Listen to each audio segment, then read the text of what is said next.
শুনতে পাচ্ছ তোমরা? জি স্যার। জি স্যার, শুনতে পাচ্ছি স্যার। ঠিক আছে, আমরা স্টার্ট করি তাহলে। জি স্যার। আজকে তো শুধু তোমরাই নাকি? জি স্যার। স্যার 27 এরও স্যার আছে স্যার, যারা ক্লাস করতে ইচ্ছুক স্যার, আছে? ওরাও আছে। জি স্যার। আচ্ছা, পার্টিসিপেন্ট দেখতেছি 17 অনলি।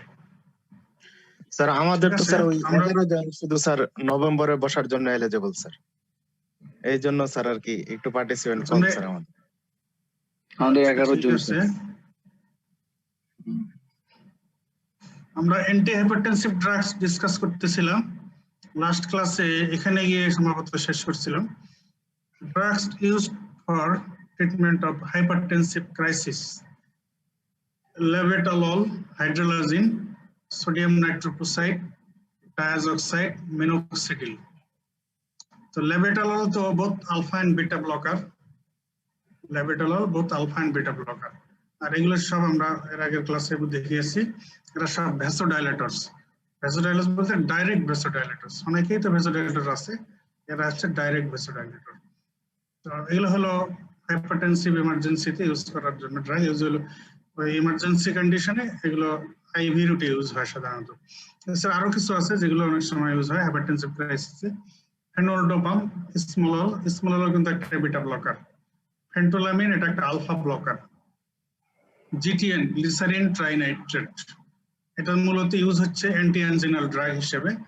তবে অ্যান্টি অ্যানজিনাল ড্রাগ হিসেবে তো সাবলিঙ্গুয়ালি আর ওরালি ইউজ হয়, তবে হাইপারটেনসিভ ক্রাইসিসে এটা প্যারেন্টারালি, দ্যাট ইজ আইভি রুটে ইউজ হয়।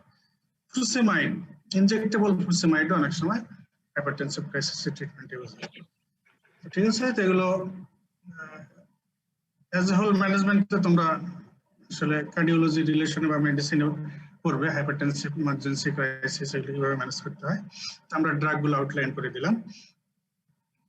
এবার একটা ইম্পর্টেন্ট কথা, অনেক সময় অনেক ক্ষেত্রেই দেখা যায় পেশেন্টকে, হাইপারটেনশনের পেশেন্টকে ড্রাগ দেওয়া হয়, অ্যান্টি হাইপারটেনসিভ ড্রাগ, কিন্তু তার বিপি কন্ট্রোলে আসে না, দ্যাট ইজ রেসপন্ড করতেছে না ড্রাগে। এই জন্য সেই ক্ষেত্রে অনেক সময় এই বিষয়টা একটু কনসিডার করতে হয়। সেটা হলো renin status of patient of hypertension. এটা আসলে জেনেটিক্যালি কিছু পেশেন্ট দেখা যায় তাদের প্লাজমা রেনিন লেভেল হাই, আবার কারো ক্ষেত্রে দেখা যায় প্লাজমা রেনিন লেভেল লো।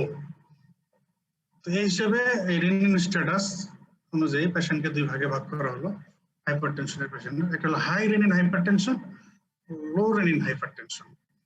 তো যারা হাই রেনিন হাইপারটেনশন, তো আমরা দেখেছি যে রেনিন, অ্যানজিওটেনসিন, অ্যালডোস্টেরন সিস্টেম এর ইনহিবিটরস হিসেবে কিছু ড্রাগ দেখিয়েছি। তো ওই ড্রাগগুলো দিলে আসলে renin, angiotensin, aldosterone system inhibition হয়ে যায়। তো যেহেতু কিছু পেশেন্ট হাই রেনিন হাইপারটেনশন, তো তাহলে আমরা ওই পেশেন্টদের ক্ষেত্রে ওই ড্রাগগুলো দিলে এখানে ভালো রেসপন্স পাওয়ার সম্ভাবনা আছে। তো হাই রেনিন যেহেতু, তো আমরা এই জন্য renin, angiotensin, aldosterone system inhibitors যে ড্রাগগুলো, ওগুলো আমরা চুজ করবো এক্ষেত্রে।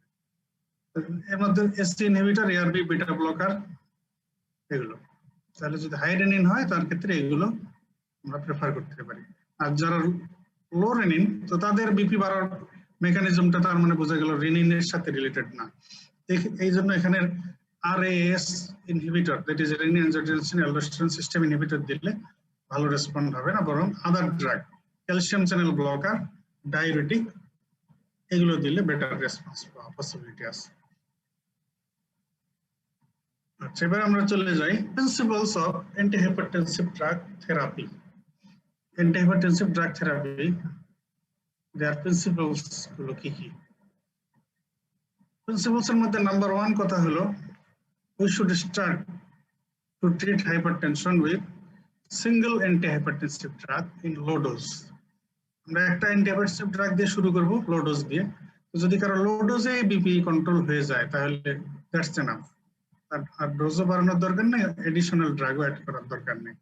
তো যদি এক সিঙ্গেল ড্রাগ লো ডোজে দিয়ে রেসপন্স স্যাটিসফ্যাক্টরি না হয়, সেক্ষেত্রে আমরা ডোজ বাড়াইতে পারি, ওই ড্রাগের ডোজ বাড়াইতে পারি। তো আমরা অতটুকু পর্যন্ত ডোজ বাড়াইতে পারবো। প্রত্যেকটা অ্যান্টিহাইপারটেনসিভ ড্রাগের রিকমেন্ডেড ডোজ আছে যে এত এত ডোজ পর্যন্ত দেওয়া যায়, তো সেই রিকমেন্ডেড ডোজ পর্যন্ত আমাদের ডোজ বাড়ানোর অপশন আছে।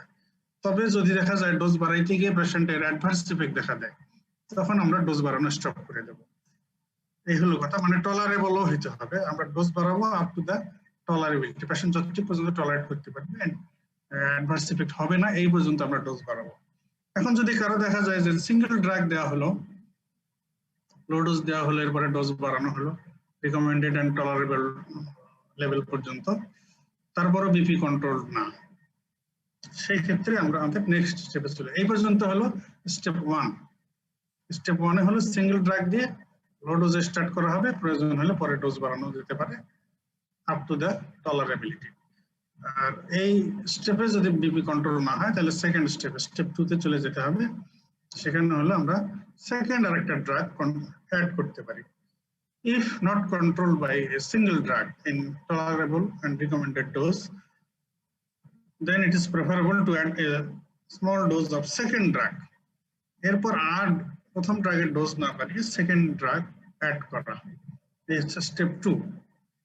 স্টেপ 2 তে সেকেন্ড। এখন যদি কারো দুইটা ড্রাগ, স্টেপ 1 এ একটা ড্রাগ দেওয়া হয়েছে যতটুকু দেওয়া যায় রিকমেন্ডেড ডোজ পর্যন্ত, কন্ট্রোল হয়নি, এরপরে স্টেপ 2 তে অ্যানাদার ড্রাগ অ্যাড করা হলো, সেই ড্রাগ দিয়েও দুইটা ড্রাগ এখন চলছে, এরপর বিপি কন্ট্রোল না, তো সেই ক্ষেত্রে আমাদের স্টেপ 3 তে চলে যেতে হবে, addition of third drug. If not controlled by 2 drugs, then it is recommended to add third drug।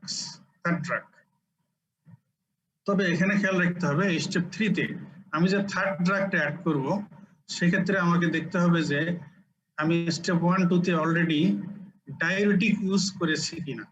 যদি ডায়োরেটিক ইউজ করা না হয়ে থাকে, স্টেপ 3 তে অবশ্যই ডায়োরেটিক অ্যাড করতে হবে। আর যদি অলরেডি অ্যাড করা হয়ে থাকে তাহলে তো কথা নেই, তাহলে ফার্স্ট লাইনের অন্য যে কোনো একটা অ্যাড করতে হবে। তার মানে হলো স্টেপ 3 তে আস্তে আস্তে আমাদেরকে এটা, এর মধ্যে 3টা ড্রাগ যে হবে কম্বিনেশনে, এর মধ্যে একটা অবশ্যই ডায়োরেটিক থাকতে হবে। এখন 3 ড্রাগস ইন কম্বিনেশন দেওয়ার পরও যদি বিপি কন্ট্রোল না হয়, তখন বলা হবে this is resistant hypertension or refractory hypertension. 3 drugs in maximum recommended doses in combination, if still BP not controlled, then it is called case of resistant hypertension or refractory hypertension. তবে এই 3 drugs এর মধ্যে diuretics থাকতে হবে। Diuretics না দিয়ে আগে বলা যাবে না যে পেশেন্ট রেজিস্ট্যান্ট হাইপারটেনশন আর রিফ্র্যাক্টরি হাইপারটেনশন। ডায়োরেটিক্স সহ টোটাল 3টা drug in recommended dose in combination দিয়েও যদি কন্ট্রোল না হয়, তখন বলা যাবে রেজিস্ট্যান্ট আর রিফ্র্যাক্টরি হাইপারটেনশন। এখন এই স্টেপে যে ট্রিটমেন্ট লাগবে এটা হলো স্টেপ 4। স্টেপ 4 এ কি হবে, আগের 3টা ড্রাগ তো থাকলেই এর সঙ্গে অ্যাড করা যেতে পারে beta blocker or alpha blocker or spironolactone, that is potassium sparing diuretic, or other diuretic, thiazide like diuretic acid. তাহলে 3 drugs including a diuretic in their maximum recommended doses fail to control BP, then it is resistant or refractory hypertension. So in step 4, beta blocker or alpha blocker or spironolactone or other diuretic may be added. তাহলে 4টা drug হিসেবে step 4 আসতে আসতে।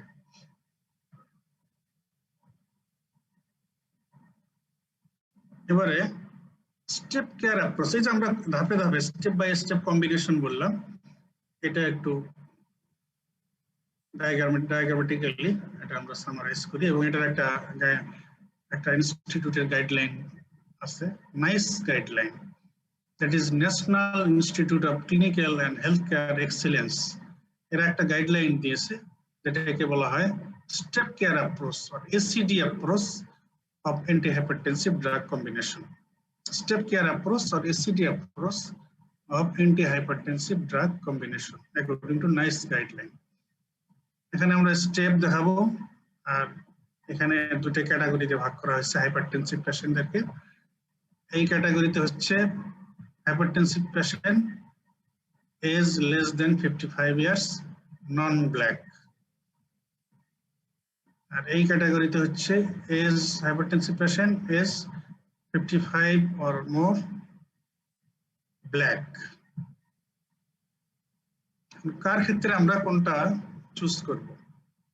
তো step 1 এ আমরা initial step যেটা, যদি পেশেন্টের এজ লেস দেন 55 ইয়ার্স হয়, নন ব্ল্যাক হয়, তার ক্ষেত্রে আমরা এ চুজ করব। আর যদি এজ 55 or more ইয়ার্স হয় ব্ল্যাক হয়, সেক্ষেত্রে আমরা সি অর ডি চুজ করব। এ সি ডি এটা দেখায়, এ বুঝাবে ACE inhibitor or ARB, C বুঝাবে C represents calcium channel blocker, A represents AC inhibitor or ARB, C represents calcium channel blocker, D represents diuretic, that is thiazide or thiazide-like diuretic. এখন যদি এই ক্যাটাগরির patient হয় less than 55 years non-black, তো step 1 এ আমরা তার জন্য choose করব A, that is AC inhibitor or ARB. আর যদি 55 years or more black patient, সেক্ষেত্রে either calcium channel blocker or diuretic option আমাদের হাতে দুটোই আছে। এখন ওই যে স্টেপ 1 এর যে কথা বলা হলো, এই ক্ষেত্রে এটা, এই ক্ষেত্রে এটা, এই ড্রাগ যদি single drug in maximum recommended dose দিয়েও যদি বিপি কন্ট্রোল না হয়, তাহলে আমরা প্রথমত আমরা ডোজ বাড়িয়ে ম্যাক্সিমাম রিকমেন্ডেড ডোজ পর্যন্ত গেলাম, তাও কন্ট্রোল হলো না, তখন আমরা স্টেপ 2 তে যাব। তার মানে হলো এখন সেকেন্ড ড্রাগ অ্যাড করতে হবে। তো এই ক্ষেত্রে এই ক্যাটাগরিতে তো আগে এ দেওয়া হয়েছে, তার মানে either AC inhibitor or ARB দেওয়া হয়েছে, তাহলে এর সঙ্গে এই ক্যাটাগরি এই গ্রুপের যে কোনো একটা অ্যাড করতে হবে। তাহলে আইদার এ প্লাস সি অথবা হবে A plus D, ACE inhibitor or ARB plus calcium channel blocker, অথবা ACE inhibitor or ARB plus diuretic. তাহলে এই দুটা স্টেপ 2 তে যে দুই ড্রাগের কম্বিনেশন হবে, এই কম্বিনেশন আইদার এ প্লাস সি হতে পারে আর এ প্লাস ডি হতে পারে। কারণ স্টেপ 3 তে দুইটা ড্রাগ স্টেপ 2 তে যা দেওয়া হয়েছে, এখানে এ প্লাস সি, এখানে এ প্লাস ডি, এই দুইটা ড্রাগও যদি ম্যাক্সিমাম রিকমেন্ডেড ডোজে দিয়েও ইন কম্বিনেশন দিয়েও পিপি কন্ট্রোল না হয়, তখন স্টেপ 3 তে চলে যেতে হবে। তখন A plus C plus D, ACE inhibitor or ARB, calcium channel blocker plus diuretic, এই তিনটা একসঙ্গে 3 ড্রাগ ইন কম্বিনেশন। এখানে ডায়োরেটিক যে আমরা একটা কথা বলেছি স্টেপ 3 তে ডায়োরেটিক মাস্ট, অলরেডি ডায়োরেটিক যদি দেওয়া না হয়ে থাকে তাহলে ডায়োরেটিক অ্যাড করতে হবে। আগে যদি এ প্লাস সি দেওয়া হয়ে থাকে তাহলে এখানে অবশ্যই ডায়োরেটিক অ্যাড করতে হবে। তবে আগে যদি কাউকে এ প্লাস জি দেওয়া হয়ে থাকে, আগে ডায়োরেটিক অ্যাড হয়ে গেছে, তো সেই ক্ষেত্রে এখন বাকি যেটা আছে সি অ্যাড করা হবে। এখন 3 drugs including 1 diuretic in combination in maximum recommended dose দিয়েও কন্ট্রোল হলো না, তখন এটাকে বলা হবে resistant hypertension or refractory hypertension. এই ক্ষেত্রে স্টেপ 4 ট্রিটমেন্ট চলে যাবে। তার মানে হলো এই স্টেপে আমরা যেটা একটু আগে দেখালাম, অ্যাড করতে হবে beta blocker or alpha blocker or spironolactone or other diuretic, তাহলে এগুলো অ্যাড করতে হবে। Beta blocker, alpha blocker, spironolactone আর আদার ডায়োরেটিক, তাহলে স্টেপ 4 এ এগুলোর মধ্যে কোনো একটা অ্যাড করতে হবে। আগের এই তিনটা তো থাকবেই, প্লাস 4 ড্রাগ হিসেবে এটা অ্যাড করতে হবে। এই হচ্ছে এসিডি অ্যাপ্রোচ আর step care approach of antihypertensive drug combination according to NICE guideline. এখন এই যে অ্যান্টিহাইপারটেনসিভ ড্রাগ কম্বিনেশনের কথা আমরা বলতেছি, এখন কিন্তু এটা একদম established practice to prescribe antihypertensive drug in combination. মার্কেটে এখন অনেক ড্রাগের কম্বাইন্ড ফর্মুলাও পাওয়া যায়, এই যে AC inhibitor plus calcium channel blocker, এই ফর্মুলেশনও মার্কেটে পাওয়া যায়। এসি ইনহিবিটর আর এআরবি সাথে ডায়োরেটিক কম্বিনেশনটা মার্কেটে পাওয়া যায়, এআরবি প্লাস ডায়োরেটিক পাওয়া যায়। Beta blocker calcium channel blocker combination পাওয়া যায়, বিটা ব্লকার ডায়োরেটিক কম্বিনেশন পাওয়া যায়। সিঙ্গেল ট্যাবলেটে দুইটাই ড্রাগ মলিকুলি ফর্মুলেট করা আছে, এরকম ফর্মুলেশন এখন মার্কেটে available. What are the advantages of combination of different antihypertensive drugs? এই যে অ্যান্টিহাইপারটেনসিভ ড্রাগ কম্বিনেশন দেওয়া হচ্ছে, এগুলোর বেনিফিট কি অ্যাডভান্টেজ কি?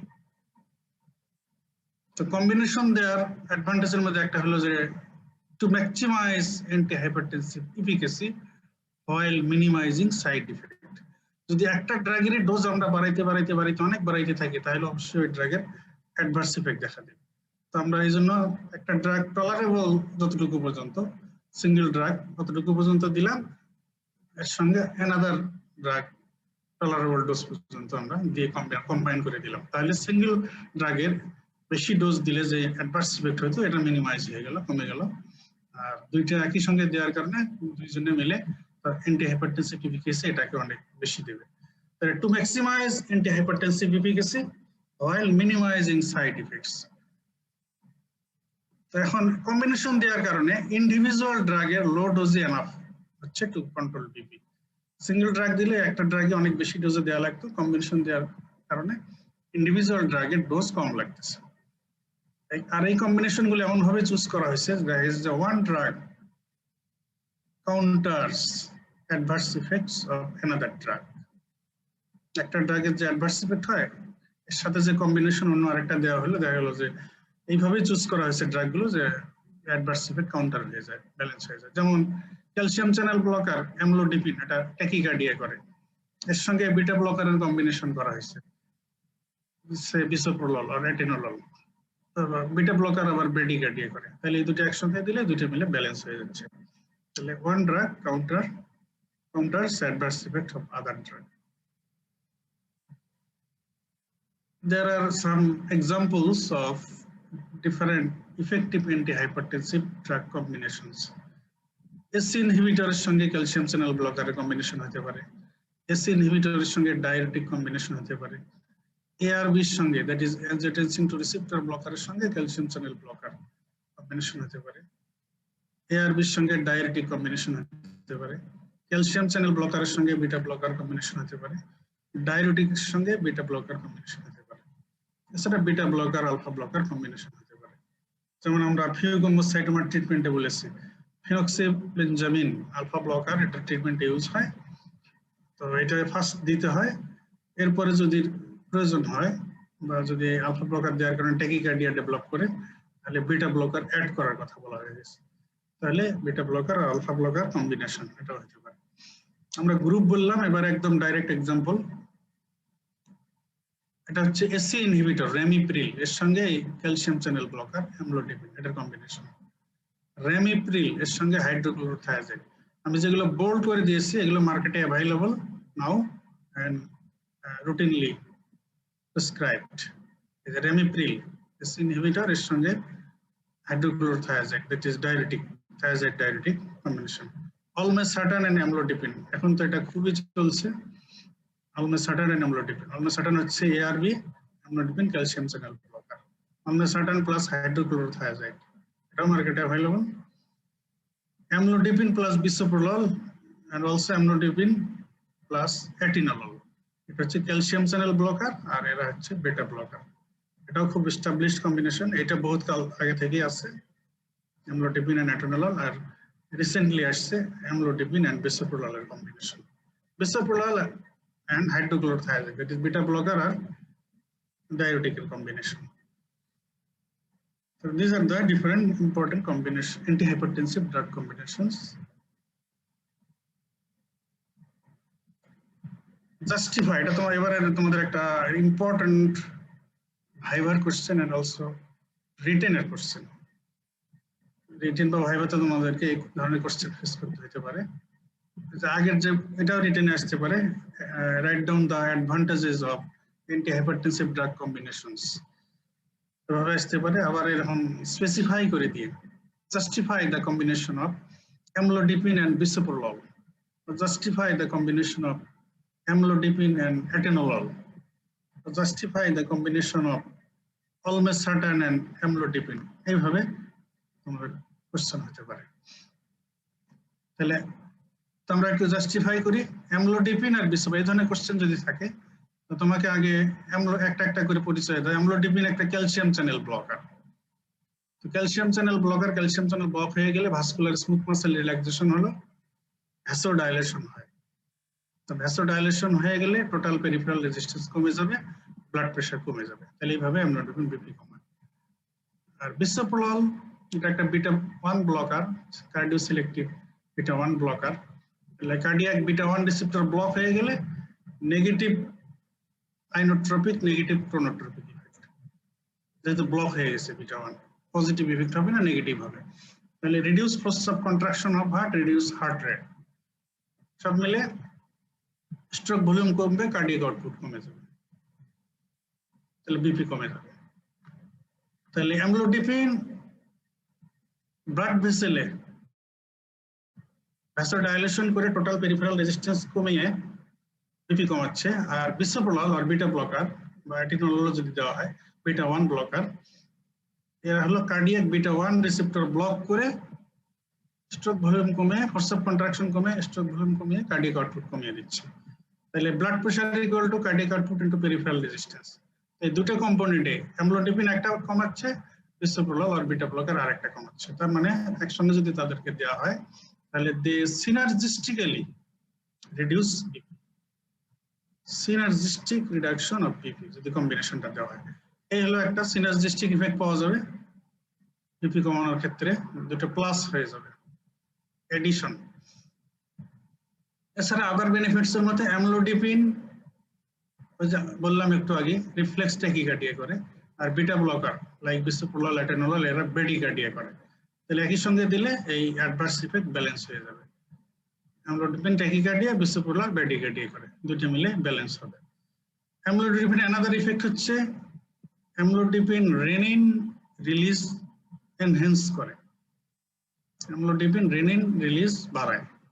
আর বিটা ব্লকার আমরা ওই যে renin angiotensin aldosterone system inhibitors এর মধ্যে সবার আগে টপে কিন্তু দেখেছি বিটা ব্লকার। রেনিন রিলিজ হয় জাক্সটাগ্লোমেরুলাস সেল, এখানে যে বিটা 1 রিসেপ্টর থাকে এটা স্টিমুলেশন হলে রেনিন রিলিজ হয়।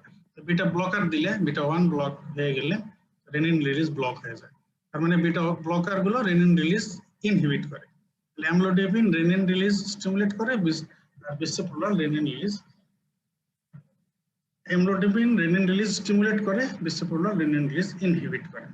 তাহলে এই আমরা so the combination of amlodipine and bisoprolol is justified, কারণ এই কম্বিনেশন দিলে আমরা অনেক সুবিধা পাচ্ছি।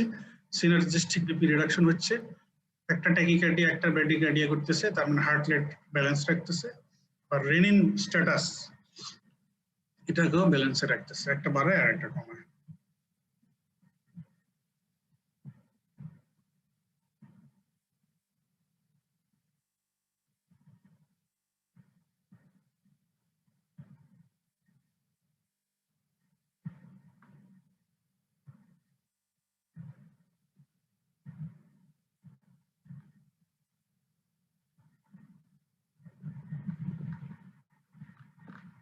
আচ্ছা, আমরা অ্যান্টি হাইপারটেনসিভ ড্রাগস ডিসকাশন মোটামুটি শেষ করলাম।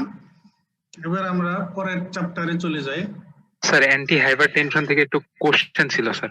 বলো স্যার তাহলে মানে কোনোভাবেই পেশেন্টকে বিটা ব্লকার আগে করা যাবে না স্যার, প্রেসক্রাইব করা যাবে না? অ্যাকর্ডিং টু লেটেস্ট গাইডলাইন এটাই বলা হয়, তবে প্র্যাকটিক্যালি আমরা প্র্যাকটিক্যাল কথা তো ভিন্ন, ঠিক আছে। লেটেস্ট গাইডলাইন ওই বলেছে first line anti hypertensive drugs বলা হয়েছে ACE inhibitor, ARB, calcium channel blocker, diuretic, মানে ডায়াবেটিক বলতে thiazide and thiazide like diuretic, এই কয়টাকেই first line anti hypertensive drugs বলা হয়। তো কাজেই অ্যাকর্ডিং টু গাইডলাইন আমরা যদি গাইডলাইন ফলো করে যদি আমরা প্রেসক্রাইব করি তাহলে স্টার্ট করা উচিত এই চারটার যে কোনো একটা দিয়ে।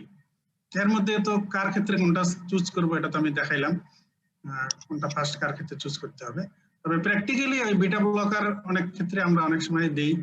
এছাড়া আরো কিছু ব্যাপার আছে, ওই যে দেখিয়েছি না অ্যাসোসিয়েটেড কন্ডিশন, কারো ডায়াবেটিস আছে হাইপারটেনশন আছে, তার ক্ষেত্রে কোনটা চুজ করতে হবে।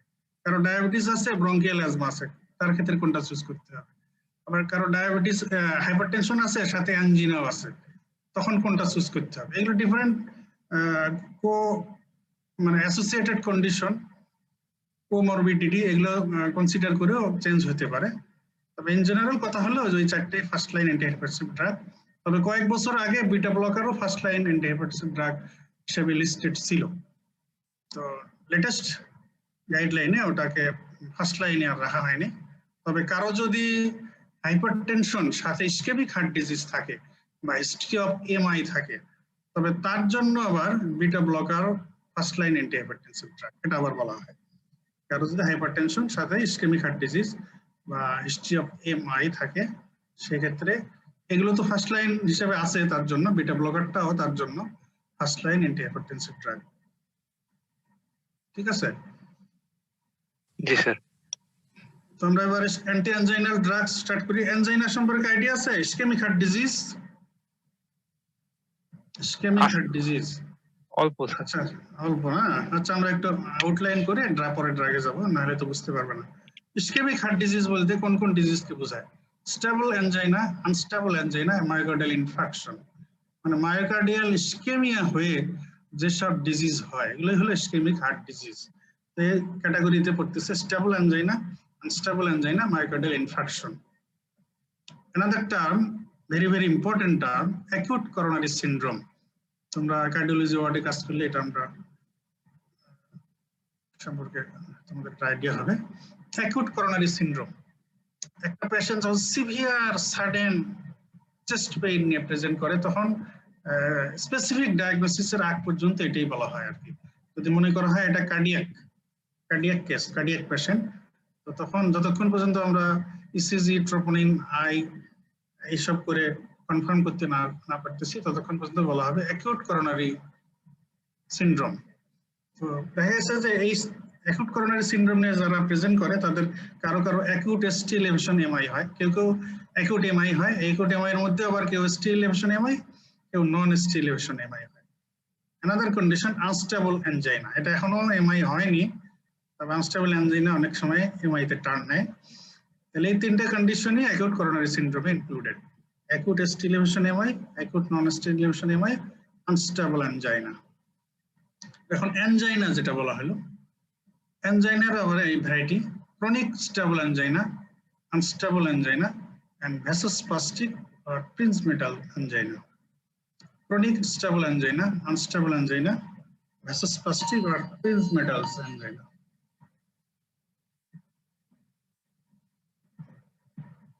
আচ্ছা, এবারে ইসকেমিক হার্ট ডিজিজের প্যাথোফিজিওলজি ও প্যাথোজেনেসিস একটু বলি তাহলে তোমাদের, কারণ এর বেসিসেই আমাদের ড্রাগ ইউজ করতে হয়। ইসকেমিক হার্ট ডিজিজ, ওই শুরুতেই যে কথাটা বললাম, মায়োকার্ডিয়াল ইসকেমিয়া এর যে ডিজিজ গুলো হয়, সেই ডিজিজ গুলোকেই বলা হয় ইসকেমিক হার্ট ডিজিজেস। এখন মায়োকার্ডিয়াল ইসকেমিয়া কিভাবে হয়? Myocardial ischaemia resulting from imbalance between myocardial oxygen supply and myocardial oxygen demand. Myocardial oxygen supply and myocardial oxygen demand এর মধ্যে যদি ইমব্যালেন্স হয়ে যায়, তার মানে হলো এক হতে পারে যে অক্সিজেন সাপ্লাই কমে গেল, মায়োকার্ডিয়াল পারফিউশন কমে গেল, করোনারি আর্টারি পারফিউশন কমে গেল, মায়োকার্ডিয়াল অক্সিজেন সাপ্লাই কমে গেল, তাহলে পেশেন্ট ইসকেমিয়াতে সাফার করবে। অথবা মায়োকার্ডিয়াল অক্সিজেন ডিমান্ড বেড়ে গেল, ফোর্স অফ কন্ট্রাকশন বেড়ে গেল, বা কার্ডিয়াক ওয়ার্কলোড কোনো কারণে বেড়ে গেছে, তখন তার ডিমান্ড বেড়ে যাবে, তখন তো ইমব্যালেন্স হয়ে যাবে, যতটুকু সাপ্লাই এটা দিয়ে কভার হচ্ছে না, তখন ইসকেমিয়াতে সাফার করবে। এখন এটা কি কারণে হতে পারে? যে অক্সিজেন, মায়োকার্ডিয়াল অক্সিজেন সাপ্লাই কমে গেল, অথবা মায়োকার্ডিয়াল অক্সিজেন ডিমান্ড বেড়ে গেল, অথবা একই সঙ্গে দুইটাই হলো, সেটাও হতে পারে। এইভাবে পেশেন্টের ইসকেমিয়া হয়। মায়োকার্ডিয়াল ইসকেমিয়া হয়ে গেলে ইসকেমিক হার্ট ডিজিজের ফিচার হয়। এই ক্ষেত্রে এই যে মায়োকার্ডিয়াল অক্সিজেন সাপ্লাই কমে যাওয়া, এই ক্ষেত্রে বিশেষ করে reduced myocardial oxygen supply, myocardial বা করোনারি আর্টারি পারফিউশন কমে যায়, এই ক্ষেত্রে কালপ্রিট লেশন হচ্ছে করোনারি আর্টারি অ্যাথেরোমা, অ্যাথেরোমেটাস প্লাক। তোমরা অ্যাথেরোস্ক্লেরোসিস নাম শুনছো না? নামটা অ্যাথেরোস্ক্লেরোসিস শুনছো? এই করোনারি আর্টারি ওয়ালে, ইনার লেয়ারে, দ্যাট ইজ টিউনিকা ইন্টিমা, এখানে অ্যাথেরোমেটাস প্লাক ফরমেশন হয়, অ্যাথেরোস্ক্লেরোটিক প্লাক, এটাকে বলে করোনারি আর্টারি অ্যাথেরোমা। এটার কারণে আসলে এই করোনারি আর্টারি পারফিউশন কমে যায়। তো যখন এই প্লাকটা ওখানে ডিপোজিট হয়, ওই ওয়ালটা ইলেভেশন হইতে থাকে লুমেনের দিকে, আস্তে আস্তে করোনারি আর্টারি অক্লুশন হইতে থাকে। তো তো যদি এই অক্লুশনটা ফিক্সড হয় তাহলে এটা হলো এর কারণে যে ইসকেমিয়া হবে সেটা হবে stable angina. Fixed coronary artery occlusion মানে যতটুকু অক্লুশন হয়েছে ওই রকমই আছে, এটা আর বাড়ছে না। তাহলে পেশেন্টের ক্ষেত্রে যেটা হয় যে নরমালি সে কোনো প্রবলেম ফিল করে না, কিন্তু যদি সে বেশি হেভি ওয়ার্ক করে মানে এক্সারশন, ফিজিক্যাল এক্সারশনে যদি যায়, তো তখন তার তো অক্সিজেন ডিমান্ড বেড়ে যায়, মায়োকার্ডিয়াল অক্সিজেন ডিমান্ড বেড়ে যায়, কিন্তু করোনারি আর্টারি অক্লুশন থাকার কারণে সেই ডিমান্ড অনুযায়ী সাপ্লাই বাড়ে না, তখন সে ইসকেমিয়াতে সাফার করে, তখন তার অ্যানজাইনার ফিচার হয়, স্টেবল অ্যানজাইনা এটাকে বলে। আর যার ক্ষেত্রে ডাইনামিক করোনারি আর্টারি অক্লুশন মানে হলো যে অ্যাথেরোমাটা এই করোনারি আর্টারিতে ফর্মেশন হয়েছে ওয়ালে, এই অ্যাথেরোমাটাস প্লাকটা ডে বাই ডে বাড়তেই থাকে ডাইনামিক। তো এই জন্য বাড়তে বাড়তে ম্যাক্সিমাম অক্লুশন করে ফেলে, তখন ম্যাক্সিমাম বাট নট টোটাল না, কিন্তু অনেক পোর্শন, ডোমেনের অনেক পোর্শন অক্লুশন করে ফেলে। তো তখন দেখা যাবে যে সে অলওয়েজ একটুতেই সিমটম ফিল করে, চেস্ট পেইন ফিল করে, একটু এক্সারশনে, সিম্পল এক্সারশনে, ইভেন রেস্টেও তার সিমটম হতে পারে। It is unstable angina. আর যখন এই অ্যাথেরোমাটাস প্লাক এটা বাড়তে এটা আবার একসময় রাপচার হয়, এখানে থ্রোম্বাস ফর্মেশন হয়, সুপারইম্বোস থ্রোম্বাস, প্লেটলেট এগ্রিগেশন হয়, সব মিলিয়ে sudden and complete coronary artery occlusion যদি হয়ে যায়, sudden and complete coronary artery occlusion হয়ে গেলে তখন ওই যে আর্টারি অক্লুশন হয়ে গেছে ওর সাপ্লাইং যে territory, that is cardiac muscle, myocardium, এটা তখন ইসকেমিয়াতে সাফার করে, এবং যেহেতু এটা কমপ্লিট অ্যান্ড সাডেন, এটা এই মায়োকার্ডিয়াল সেল নেক্রোসিস হয়ে যায়, ইনফাকশন হয়ে যায়, তখন এটাকে বলা হচ্ছে অ্যাকিউট মায়োকার্ডিয়াল ইনফাকশন। তারপরে sudden and complete coronary artery occlusion হয়ে গেলে অ্যাকিউট মায়োকার্ডিয়াল ইনফাকশন হয়ে যায়। আর করোনারি আর্টারির কোনো প্লাক নাই, অ্যাথেরোমাটাস প্লাক নাই, কারো ক্ষেত্রে আবার এই ঘটনাটা ঘটে যে সাডেন হঠাৎ কারো করোনারি আর্টারির স্পাজম হয়। তো যখন স্পাজম হয় তখন স্পাজমের কারণে করোনারি আর্টারির স্পাজম হয়ে গেলে পারফিউশন কমে যায়, পেশেন্ট টেম্পোরারিলি ইসকেমিয়াতে সাফার করে, এটাকে বলে vasospastic or Prinzmetal angina. তাহলে coronary artery spasm, fixed coronary artery occlusion বা অ্যাথেরোমাটাস প্লাক, এটার জন্য হবে stable angina. Dynamic coronary artery অক্লুশনের জন্য হবে unstable angina. Complete and sudden coronary artery occlusion এর জন্য হবে acute MI, acute myocardial infarction. আর for simple coronary artery spasm without any atheroma, এটার জন্য vasospastic or Prinzmetal angina. তখন আমরা দেখলাম প্যাথোজেনেসিসে যে এখানে যেটা ঘটনা ঘটে সেটা হলো যে মায়োকার্ডিয়াল অক্সিজেন ডিমান্ড এটা বেড়ে যায়, অথবা মায়োকার্ডিয়াল অক্সিজেন সাপ্লাই কমে যায়, অথবা দুটেই। তো কাজেই আমাদের এইম অফ ট্রিটমেন্ট, আমরা যেসব ড্রাগ ইউজ করব ফর ট্রিটমেন্ট অফ অ্যানজাইনা, এগুলো হলো এই দুটা ঘটনাকে উল্টায় দিবে। অক্সিজেন ডিমান্ড কমে যায়, অক্সিজেন ডিমান্ড বেড়ে যায়, তো আমাদের এই ট্রিটমেন্ট হবে অক্সিজেন ডিমান্ড কমায় দেওয়া।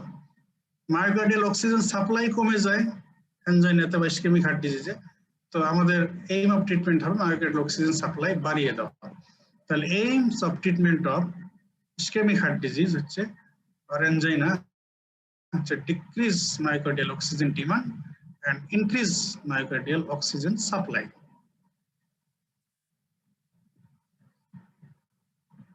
এখন কিভাবে করা যেতে পারে? আমরা প্রথমে ক্লেম করি কোন ড্রাগ কোন মোডে কাজ করে। ডিক্রিজ মায়োকার্ডিয়াল অক্সিজেন ডিমান্ড কমিয়ে দিতে পারে কিভাবে? আমরা যদি কার্ডিয়াক ওয়ার্কলোড কমিয়ে দিতে পারি তাহলে মায়োকার্ডিয়াল অক্সিজেন ডিমান্ড কমে যাবে। কাজ করার জন্যই তো তার অক্সিজেনের দরকার হয়, কন্ট্রাকশনের জন্য। তো আমরা ওয়ার্কলোড কমিয়ে দিলে রিডাকশন অফ কার্ডিয়াক ওয়ার্কলোড কার দ্বারা করা যায়? By decreasing preload and or afterload. Preload afterload কমাই দিলে কার্ডিয়াক আউটলোড কমে যাবে, তাহলে মায়োকার্ডিয়াল অক্সিজেন ডিমান্ডও কমে যাবে। তো এই কাজ করতে পারে হচ্ছে নাইট্রেট করতে পারে। নাইট্রেট কিন্তু both preload and আফটারলোড কমাইয়া cardiac outlawed কমাই দেয়। এছাড়া calcium channel blocker, calcium channel blocker এরা যেগুলো ব্লাড ভেসেলে কাজ করে তারা তো আসলে আফটার লোড কমাবে, আর যে ক্যালসিয়াম চ্যানেল ব্লকার গুলো ব্লাড ভেসেল এন্ড হার্ট দুই জায়গায় কাজ করে তারা প্রি লোড আফটার লোড দুটোই কমাবে। Reduction of cardiac workload by decreasing force of contraction. Force of contraction কমায় beta blocker and calcium channel blocker. আমরা বিটা 1 এর ইফেক্ট দেখেছি, পজিটিভ আইনোট্রপি, পজিটিভ ক্রোনোট্রপি। কাজে বিটা ব্লকার ইউজ করলে positive inotropic effect থাকবে না, তার মানে নেগেটিভ আইনোট্রপিক ইফেক্ট হবে, ফোর্স অফ কন্ট্রাকশন কমে যাবে। Calcium channel blocker cardiac muscle কন্ট্রাকশনের জন্য লাগে, তো সেই ক্যালসিয়াম চ্যানেল দিয়ে ক্যালসিয়াম ঢুকে সেই calcium involve in contraction of myocardial cell. আমরা যদি ক্যালসিয়াম চ্যানেল ব্লক করে দিই তাহলে ক্যালসিয়াম ঢুকবে না, তো মায়োকার্ডিয়াল কন্ট্রাক্টিলিটি কমে যাবে, ফোর্স অফ কন্ট্রাকশন কমে যাবে। এইভাবে কার্ডিয়াক ওয়ার্কলোড কমানো যায়। এছাড়া shifting of metabolism of cardiac muscle from fatty acid to glucose. আচ্ছা, তোমাদের একটু বেসিক রিকালেক্ট করার চেষ্টা করি। কার্ডিয়াক মাসেলের ফুয়েল কি বলো দেখি? কার্ডিয়াক মাসেলের ফুয়েল, ফুয়েল মানে হলো নিউট্রিয়েন্ট, মানে যেটা ইউজ করে সে এনার্জি প্রোডাকশন করে, এনার্জি জেনারেশন করে। বলো, মনে আছে? Glucose sir. গ্লুকোজ। আর কেউ কিছু বলবে? Sir ketone bodies. Sir fatty acid sir. আচ্ছা, একজন বললো গ্লুকোজ, একজন বললো কিটোন বডি, একজন বললো ফ্যাটি অ্যাসিড। কোনটা ঠিক? স্যার ফ্যাটি অ্যাসিডই ঠিক অ্যাসিড। হ্যাঁ স্যার মানে ওইগুলো স্যার গ্লুকোজ জেনারেলি ইউজ করে, কিন্তু অন্যান্য স্যার কন্ডিশনে স্যার ফ্যাটি অ্যাসিডও ইউজ করতে পারে স্যার। তাই? তোমরা বায়োকেমিস্ট্রি পড়ে আসছো কতদিন হলো? তাড়াতাড়ি ভুললে কেমন চলবে? কার্ডিয়াক মাসেলের ফুয়েল ইন 80% কেসে হচ্ছে ফ্যাটি অ্যাসিড। বাকি দুটো যেটা বলছো এরাও ইউজ করতে পারে, কিন্তু ওগুলোর পার্সেন্টেজ কম। ম্যাক্সিমাম ক্ষেত্রে মোর দ্যান 80% কেসে কার্ডিয়াক মাসেল ইউজ করে হচ্ছে ফ্যাটি অ্যাসিড। এছাড়া কিটোন বডি ইউজ করতে পারে, কোনো অ্যামাইনো অ্যাসিড ইউজ করতে পারে, গ্লুকোজ ইউজ করে, কিন্তু ম্যাক্সিমামে হচ্ছে ফ্যাটি অ্যাসিড। আর ফ্যাটি অ্যাসিড অক্সিডেশনের জন্য একটা গ্লুকোজ মলিকুল অক্সিডেশন করে এটিপি তৈরি করতে যে পরিমাণ অক্সিজেন লাগে, ফ্যাটি অ্যাসিড অক্সিডেশন করে গ্লুকোজ তৈরি করতে, এটিপি তৈরি করতে তার চাইতে বেশি অক্সিজেন লাগে। অক্সিজেন, তো সেই জন্য এটা একটা mode of treatment of ischaemic heart disease. যেহেতু fatty acid oxygen requirement, oxidation করলে অক্সিজেন রিকোয়ারমেন্ট বেশি, কাজে নরমালি সে কার্ডিয়াক মাসেল তো ফ্যাটি অ্যাসিডই ইউজ করে। আমরা এই মেটাবলিক পাথওয়েটাকে শিফট করে দেবো, ফ্যাটি অ্যাসিড থেকে গ্লুকোজে শিফট করে দেবো। তো সে ফ্যাটি অ্যাসিড ইউজ না করে গ্লুকোজ ইউজ করবে, তাহলে তার অক্সিজেন ডিমান্ড কম থাকবে। So shifting of metabolism from fatty acid to glucose, এটাও একটা মোড অফ ট্রিটমেন্ট। তো যদি অক্সিজেন ডিমান্ড তার কম থাকে, রিকোয়ারমেন্ট কম থাকে, অক্সিজেন ডিমান্ড কম থাকে, তাহলে যে এই মোডের মধ্যে চলে আসলো, decrease myocardial oxygen demand, shifting metabolism from fatty acid to glucose. এই গ্রুপের ড্রাগ হচ্ছে একটাই, ট্রাইমেটাজিডিন। এটাকে এই জন্য বলা হয় metabolic modulator, fatty acid oxidation inhibitor এটাও বলা হয়, অথবা বলা হয় মেটাবলিক মডুলেটর, ট্রাইমেটাজিডিন। তাহলে কার্ডিয়াক ওয়ার্কলোড কমিয়ে by decreasing preload after load, এইভাবে অক্সিজেন ডিমান্ড কমাচ্ছে nitrate calcium channel blocker. Beta blocker calcium channel blocker বা force of contraction of heart কমিয়ে দিয়ে কার্ডিয়াক ওয়ার্কলোড কমাচ্ছে। আর trimetazidine fatty acid oxidation inhibitor আর metabolic modulator, it causes shifting of metabolism from fatty acid to glucose. এইভাবে এটা oxygen requirement কমাচ্ছে, myocardial oxygen demand কমাচ্ছে। এবারে how to increase myocardial oxygen supply. তো আমাদের এইম অফ ট্রিটমেন্ট দুইটা, একটা হলো যে ডিমান্ড কমানো আর অক্সিজেন সাপ্লাই বাড়ানো।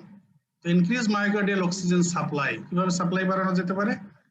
আমরা ডাইরেক্টলি যদি করোনারি ভ্যাসোডাইলেশন করতে পারি, তো করোনারি ভ্যাসোডাইলেশন হয়ে গেলে করোনারি পারফিউশন বেড়ে গেল, তাহলে মায়োকার্ডিয়াল অক্সিজেন সাপ্লাই বেড়ে গেল। এই কাজ করে nitrate. Decrease heart rate, heart rate যদি আমরা কমিয়ে দিতে পারি, হার্ট রেট কমিয়ে দিলে, আচ্ছা তোমাদের একটা ফিজিওলজির কোশ্চেন জিজ্ঞেস করি। হার্ট রেট কমলে বা বাড়লে কার্ডিয়াক সাইকেলের সিস্টোল ডায়াস্টোল এই দুইটা ফেজের কোন ফেজটা ভেরি করে মূলত? স্লাইডে তো দিয়ে দিছি, এটা জানা তো, মনে আছে?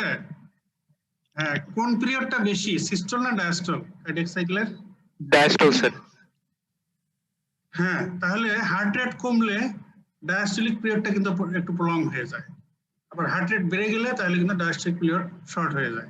তো এটা একটা মোড অফ ট্রিটমেন্ট, যে এই মায়োকার্ডিয়াল অক্সিজেন সাপ্লাই বাড়ানোর জন্য আমরা হার্ট রেট যদি কমিয়ে দিতে পারি তাহলে ডায়াস্টোলিক পিরিয়ডটা প্রলং হবে।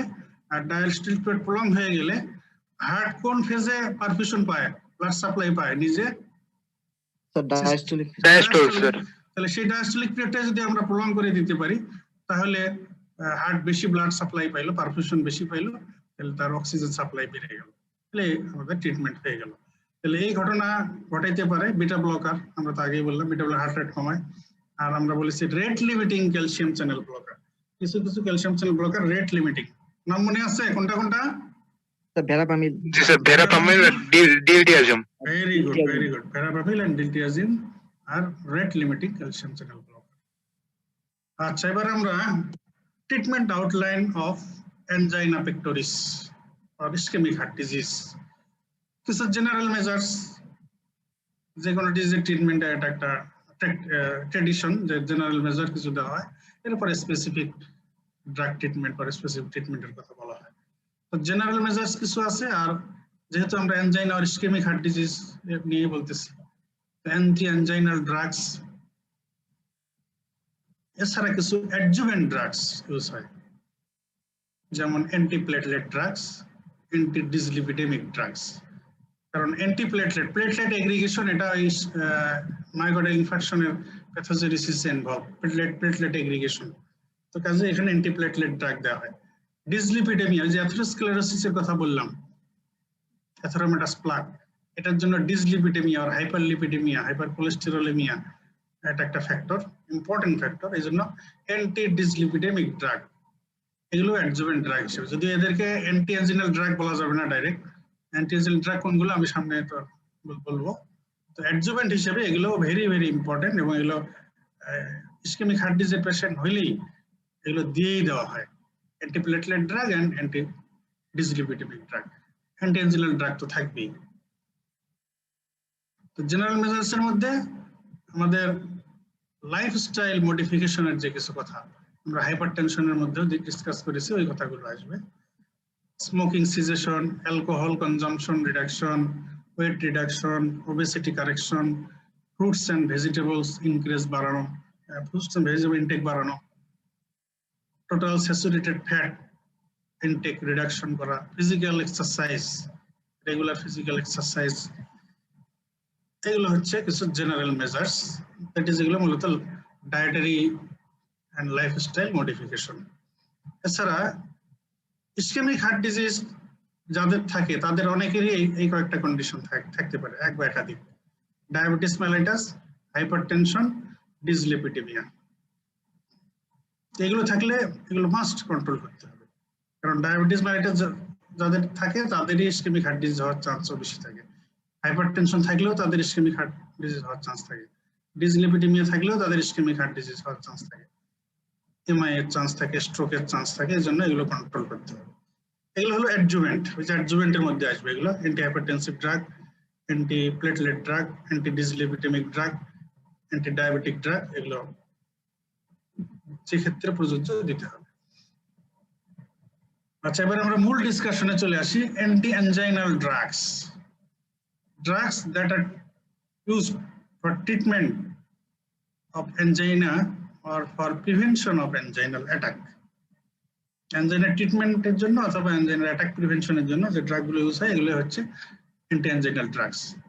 তো এই ড্রাগের ক্লাসিক্যাল, এই লিস্টে ক্লাসিক্যাল অ্যান্টি অ্যাঞ্জাইনাল ড্রাগস বলা হয় এই তিনটাকে: organic nitrates, beta blockers and calcium channel blockers. Organic nitrates, beta blockers, calcium channel blockers. These three groups of drugs are called classical anti-anginal drugs.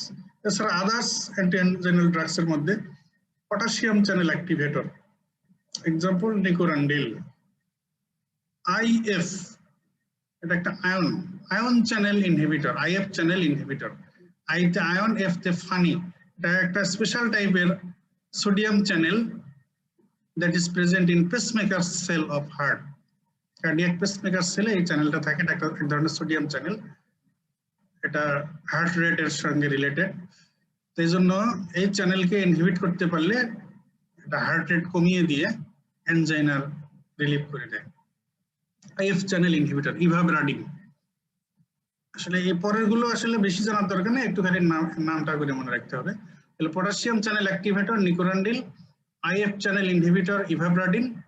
Others এর মধ্যে ফ্যাটি অ্যাসিড অক্সিডেশন ইনহিবিটর, যেটা বলে ফেলেছি আগে যে shifting metabolism from fatty acid to glucose, এজন্য বলা হয় ফ্যাটি অ্যাসিড অক্সিডেশন ইনহিবিটর আর metabolic modulator, example trimetazidine. Another drug, ranolazine. তাহলে ক্লাসিক্যাল অ্যান্টি-অ্যাঞ্জাইনাল ড্রাগস হচ্ছে nitrate, beta blocker, calcium channel blocker. Others এর মধ্যে potassium channel activator nicorandil, IF channel inhibitor ivabradine, fatty acid oxidation inhibitor trimetazidine, and last of all ranolazine। এর মধ্যে কিন্তু আমরা beta blockers অটোনমিকের রিলেশনেও ডিসকাস করেছি, অ্যান্টি হাইপারটেনসিভ ড্রাগের রিলেশনেও ডিসকাস করেছি। ক্যালসিয়াম চ্যানেল ব্লকারস, এটা কিন্তু আমরা অ্যান্টি হাইপারটেনসিভ ড্রাগস এর রিলেশনে ডিসকাস করেছি। এই দুটো কিন্তু ডিসকাস হয়ে গেছে। আমরা এখানে শুধু বিটা ব্লকার কিভাবে অ্যান্টি অ্যাঞ্জিনাল ইফেক্ট দেয়, ক্যালসিয়াম চ্যানেল ব্লকার কিভাবে অ্যান্টি অ্যাঞ্জিনাল ইফেক্ট দেয়, এইটা একটু ডিসকাস করব। আর মূলত ডিসকাস হবে নাইট্রেট। অর্গানিক নাইট্রেটস, নাইট্রেটস আর ভ্যাসোডাইলেটর। কিছু নাইট্রেটস এর নাম GTN, glycerin trinitrate, isosorbide dinitrate, isosorbide mononitrate, amyl nitrate. তাহলে এরা ভ্যাসোডাইলেটর। এক্সাম্পল হচ্ছে glycerin trinitrate, isosorbide dinitrate, isosorbide mononitrate and amyl nitrate. Routes of administration. নাইট্রেটের ক্ষেত্রে গ্লিসারিন ট্রাইনাইট্রেট যেটা, এটা কোন রুটে দিতে হয়? আচ্ছা দেখি তোমাদের মনে আছে কিনা। Glycerin trinitrate sublingual. হ্যাঁ, কেন ওরালি দেওয়া যায় না? First pass metabolism, first pass মেটাবলিজমের জন্য স্যার। একটু বললে তো হবে না, কথাটা ভালো করে বলতে হবে। ফার্স্ট পাস মেটাবলিজম প্রিভেন্ট করার জন্য। না সেটা তো বটে, অনেক ড্রাগেরই তো ফার্স্ট পাস মেটাবলিজম, ম্যাক্সিমাম ড্রাগই হয় কম বেশি, কিন্তু আমরা তো সিগনিফিকেন্ট ফার্স্ট পাস মেটাবলিজম। তাহলে এটার ক্ষেত্রে কি বলতে হবে? It undergoes extensive first pass metabolism. এটা এত বেশি ফার্স্ট পাস মেটাবলিজমে কি ব্রেকডাউন হয়ে যায় যে ওরালি দিলে এটা আসলে আর কোনো ইফেক্ট পাওয়া যাবে না। এই জন্য দিতে হবে সাবলিঙ্গুয়াল। তাহলে সাবলিঙ্গুয়াল ট্যাবলেট আর স্প্রে হিসেবে পাওয়া যায়। বাক্কাল ওরাল দেওয়া হয় আসলে বাকিগুলো, এই যে গ্লিসারিন, আইসোসরবিট মনোনাইট্রেট, আইসোসরবিট ডাইনাইট্রেট, এগুলো ওরাল প্রিপারেশন আছে। এছাড়া নাইট্রেট ট্রান্সডার্মালিও দেওয়া যায়, প্যাচ হিসেবে অথবা অয়েন্টমেন্ট হিসেবে। ট্রান্সডার্মাল প্যাচ আর ট্রান্সডার্মাল অয়েন্টমেন্ট হিসেবে দেওয়া হয়, এগুলো রেয়ার কথা। আর এটা একটা ইমার্জেন্সি ইউজ, IV ইন্টারভেনাস রুটে। ইন্টারভেনাস রুটে কোন কন্ডিশনে দেওয়া হয় বলো দেখি? Emergency sir. ইমার্জেন্সি তো আনকনসিয়াস পেশেন্ট, আনকনশাসের সাথে আনকোঅপারেটিভ পেশেন্ট। কেন এই যে আজকে যে প্রথম স্লাইডটা দেখাইলাম, লাস্ট ক্লাসের শেষ যেখানে করছি প্রথম স্লাইড দেখাইলাম, হাইপারটেনসিভ ইমার্জেন্সি, হাইপারটেনসিভ ক্রাইসিসে যে অনেকগুলো ড্রাগের নাম দেখাইলাম না, তার মধ্যে কি নাইট্রেট ছিল, GTN ছিল? মনে পড়ে? GTN ও ছিল তার মধ্যে। তার মধ্যে এটা যদিও অ্যান্টি অ্যাঞ্জিনাল ড্রাগ, তবে IV রুটে অনেক সময় এটা হাইপারটেনসিভ ক্রাইসিস আর হাইপারটেনসিভ ইমার্জেন্সি ট্রিটমেন্টে আইভি জিটিএন ইউজ হয় অনেক সময়। এছাড়া হার্ট অ্যাকিউট লেফট ভেন্ট্রিকুলার ফেইলিউরেও আইভি রুটে জিটিএন কখনো কখনো ইউজ করা হয়। আচ্ছা, pharmacokinetics of nitrate well absorb through oral mucosa, gut mucosa, skin, সব দিক দিয়ে এটা খুব বেশি অ্যাবজর্পশন হয়, কিন্তু অ্যাবজর্পশন হয়ে তো লাভ নাই, ওরালি দিলে এক্সটেন্সিভ ফার্স্ট পাস মেটাবলিজম হয়। এই জন্য এটা ওরালি দিলে অ্যাবজর্পশন হয়ে লিভার পর্যন্ত যাবে, ঠিক আছে, কিন্তু লিভারে গিয়ে এটা এক্সটেন্সিভ ফার্স্ট পাস মেটাবলিজম হয়ে কাজ হবে না। তো so GTN should not be given orally. First pass extensive first metabolism হয়, এই জন্য এটাকে অ্যাভয়েড করার জন্য আদার রুটে দিতে হবে। তার মধ্যে সাবলিঙ্গুয়ালি দেওয়া হয় এটা ইউজুয়ালি। তো সাবলিঙ্গুয়ালি যে ট্যাবলেট দেওয়া হয়েছে, খাওয়ানো হয়েছে, তো এই সাবলিঙ্গুয়াল ড্রাগ যদি পেশেন্ট আবার গিলে ফেলে তাহলে কিন্তু এটা গিয়ে আবার লিভারের মেটাবলিজম হয়ে এটার অ্যাকশন টার্মিনেট হয়ে যেতে পারে। তো এই বিষয়টাকে আবার কাজে লাগানো হয়। জিটিএন দিলে, যখন জিটিএন অ্যাঞ্জিনাল পেইনের কারণে পেশেন্টকে জিটিএন স্প্রে আর ট্যাবলেট দেওয়া হচ্ছে সাবলিঙ্গুয়ালি, তো 1, 2, 3, 4 মিনিটের মধ্যেই তো পেশেন্টের তো চেস্ট পেইন রিলিভ হয়ে যায় যদি অ্যাঞ্জিনাল পেইনই হয়ে থাকে ট্রুলি। তো তবে এটার একটা সাইড ইফেক্ট হচ্ছে সিভিয়ার হেডেক, থ্রোবিং হেডেক হয়। তো চেস্ট পেইন রিলিভ হয়ে গেছে, কিন্তু এর চাইতে পেশেন্ট কষ্টে পড়ে যায় হেডেকের জন্য। তো তখন আবার পেশেন্টের জন্য ইনস্ট্রাকশনটা দেওয়া হয় যে যদি আপনার চেস্ট পেইন রিলিভ হয়ে যায় তাহলে আপনি বাকিটুকু আইদার স্পিট আউট, ফেলে দিবেন, অথবা গিলে ফেলবেন, কারণ গিলে ফেললে এটা তো মেটাবলিজম হয়ে যাবে, এটার আর অ্যাকশন থাকবে না। জিটিএন এর হাফ হচ্ছে 1 to 4 মিনিটস। আচ্ছা, মেকানিজম রিটেন অনেক সময় আসতে পারে। Mechanism, how nitrate relieve anginal pain, এইভাবে কিন্তু রিটেন কোশ্চেন আসে। How does nitrate relieve anginal pain? তো সেক্ষেত্রে আগে মলিকুলার মানে সেলুলার লেভেলের কথাটা বলো। নাইট্রেট সেলুলার লেভেলে আগে নাইট্রাইটে কনভার্ট হয়, এরপরে নাইট্রিক অক্সাইডে কনভার্ট হয়। এই nitric oxide stimulate guanylyl cyclase, so that is increase cyclic GMP. আর cyclic GMP এর ক্যালসিয়াম ফ্লাক্স অল্টার করে ফেলে, ইন্টারসেলুলার স্টোরড ক্যালসিয়াম এটাকে কমিয়ে দেয়। আর ক্যালসিয়াম ইন্টারসেলুলারলি কমে গেলে ক্যালসিয়াম যে স্মুথ মাসেল কন্ট্রাকশন ইনভলভ, তো সেই স্মুথ মাসেল কন্ট্রাকশন হ্যাম্পার হয়ে যাবে। তাহলে ভাস্কুলার স্মুথ মাসেল কন্ট্রাকশন আর হবে না, ভাস্কুলার স্মুথ মাসেল রিল্যাক্সেশন হয়ে গেল। ভাস্কুলার স্মুথ মাসেল রিল্যাক্সেশন হয়ে গেলে ভ্যাসোডাইলেশন হবে। এখন ভ্যাসোডাইলেশন হয়ে গেলে এরপরে কথাটা এখানে স্লাইডে দেওয়া হয়নি, আমি বলছি, তোমরা শুনে রাখো, মনে রাখো, দেখি পরে আমি হয়তো স্লাইডে অ্যাড করে দেবো পরে। ভ্যাসোডাইলেশন, এই নাইট্রেটের একটা ইম্পর্টেন্ট ক্রাইটেরিয়া হলো যে nitrate all smooth muscles of বডির সব স্মুথ মাসেলের উপরে কাজ করে, মানে সব বডির স্মুথ মাসেলকে রিল্যাক্স করে। এই যে ভাস্কুলার স্মুথ মাসেল রিল্যাক্সেশন যেমন হয়, অল স্মুথ মাসেল, যেমন ব্রঙ্কিয়াল স্মুথ মাসেল, জেনিটোরিনারি ট্র্যাক্টের স্মুথ মাসেল, জে ট্র্যাক্টের স্মুথ মাসেল, সব স্মুথ মাসেলকে রিল্যাক্স করে। তবে তো আর কোনো ডাইরেক্ট হার্ট মাসেল কিংবা স্কেলেটাল মাসেলের উপরে ইফেক্ট নাই। এখন ভাস্কুলার স্মুথ মাসেল যে রিল্যাক্স করে, সে আবার ভাস্কুলার সিস্টেমের সব পার্টে এই ঘটনাটা ঘটে, এই অ্যাকশনটা দেয়। আর্টারি, আর্টারিওল, ভেইন, ভেনিউল, সব জায়গার স্মুথ মাসেলকেই সে রিল্যাক্স করে। Even coronary artery, coronary vascular smooth muscle, এখানেও সে রিল্যাক্স করে। তাহলে এই কারণে ইম্পর্টেন্ট ইফেক্ট আমরা কি পাবো, যেটার কারণে অ্যাঞ্জিনাল পেইন রিলিভ হয়ে যাবে। তো ভেইন, প্রথমে আসি ভেনোডাইলেশন, এটা পরে স্লাইডে দেওয়া থাকতে পারে, আচ্ছা বলি পরে আছে কিনা দেখা যাবে। তো ভেইনে ভেনোডাইলেশন করবে, ভেনোডাইলেশন হয়ে গেলে ভেইন স্ট্যাসিস হয়ে যাবে ব্লাড, তার মানে তখন প্রিলোড কমে যাবে। প্রিলোড কমে গেলে কার্ডিয়াক ওয়ার্কলোড কমে যাবে, কার্ডিয়াক ওয়ার্কলোড কমে গেলে মায়োকার্ডিয়াল অক্সিজেন ডিমান্ড কমে যাবে, তাহলে অ্যাঞ্জিনাল পেইন রিলিভ হবে। এটা হলো একটা মোড। এবারে আসে সিস্টেমিক আর্টারিওল ডাইলেটেশন। যদি আর্টারিওলার ডাইলেটেশন হয় তাহলে টোটাল পেরিফেরাল রেজিস্ট্যান্স কমে যাবে, আফটার লোড কমে যাবে, মায়োকার্ডিয়াল ওয়ার্কলোড কার্ডিয়াক ওয়ার্কলোড কমে যাবে, তাহলে মায়োকার্ডিয়াল অক্সিজেন ডিমান্ড কমে যাবে। এদিক দিয়ে তাহলে এই ভেন ডাইলেশন এই কারণে প্রিলোড কমলো, কার্ডিয়াক ওয়ার্কলোড কমলো, অক্সিজেন ডিমান্ড কমে গেল। আর্টারিওল ডাইলেট করার কারণে টিপিআর কমলো, আফটার লোড কমলো, কার্ডিয়াক ওয়ার্কলোড কমলো, অক্সিজেন ডিমান্ড কমে গেল। এবার আসে করোনারি আর্টারি। করোনারি আর্টারিতে coronary artery smooth muscle relaxation করে করোনারি ভ্যাসোডাইলেশন হবে। আর করোনারি ভ্যাসোডাইলেশন হয়ে গেলে করোনারি আর্টারি দিয়ে পারফিউশন বেড়ে যাবে, তার মানে মায়োকার্ডিয়াল অক্সিজেন সাপ্লাই বেড়ে যাবে।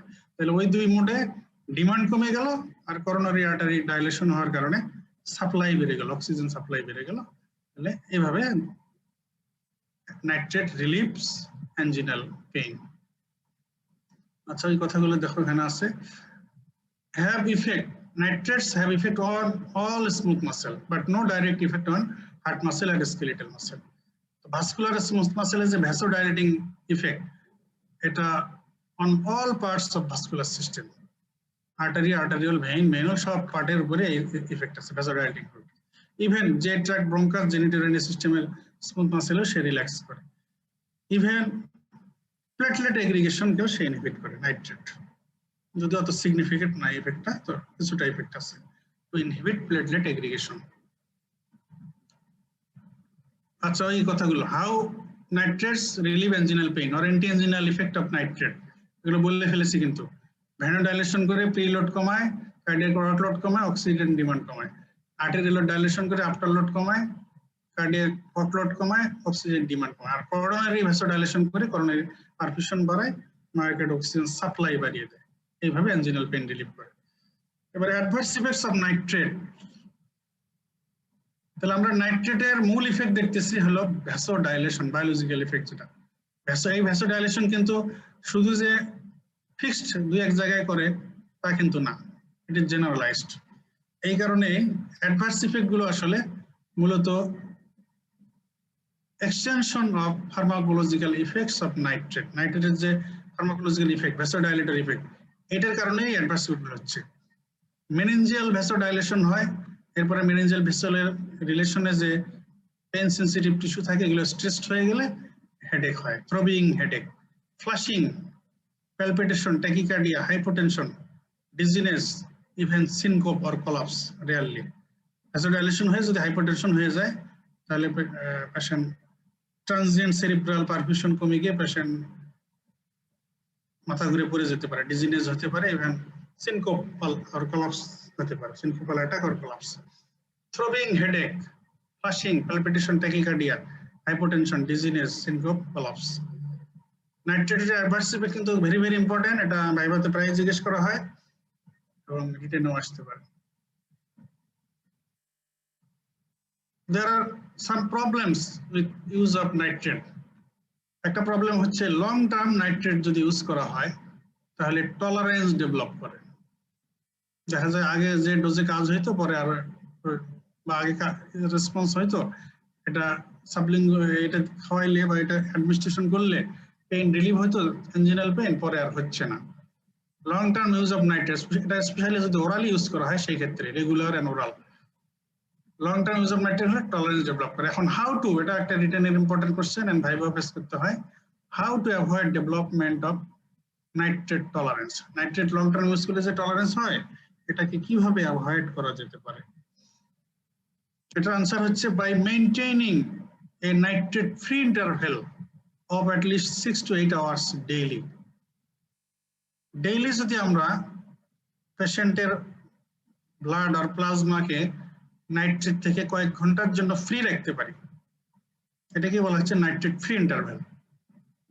6 থেকে 8 ঘন্টা, কোনো বইতে আছে 8 থেকে 10 ঘন্টা নাইট্রেট ফ্রি ইন্টারভ্যাল মেনটেন করতে পারলে তাহলে পেশেন্ট ওই টাইমটা নাইট্রেটের এক্সপোজারে থাকলো না, না থাকলে তার টলারেন্স ডেভেলপমেন্টের চান্স কমে যাবে। তো রিসেন্টলি এটাকে সরাসরি নাইট্রেট ফ্রি ইন্টারভ্যাল না বলে বলা হচ্ছে low plasma nitrate concentration period. আসলে তো একদম নাইট্রেট ফ্রি পেশেন্টের প্র্যাকটিক্যালি নট পসিবল, কিছু নাইট্রেট প্লাজমাতে থেকেই যেতে পারে। এই জন্য বলা হচ্ছে to maintain low plasma nitrate concentration level, মানে এমন লেভেল যেটা থাকলেও টলারেন্স ডেভেলপ করে না। তাহলে সিম্পলি নাইট্রেট ফ্রি ইন্টারভেল আর আরো স্পেসিফাই করে এখন যেটা বলা হচ্ছে low plasma nitrate concentration period of at least 6 to 8 hours daily. এখন এটা কিভাবে করা যেতে পারে? নাইট্রেট ফ্রি ইন্টারভেল বা low plasma nitrate concentration period daily 6 থেকে 8 ঘন্টা মেনটেন করার উপায় কি? একটা উপায় হলো যে use of sublingual nitrate. Nitrate আমরা ওরালি ইউজ না করে সাবলিঙ্গুয়াল ইউজ করব, এবং সেটা only as required basis, daily 2 বেলা 3 বেলা 4 বেলা এরকম না, যখন প্রয়োজন হবে শুধু তখন।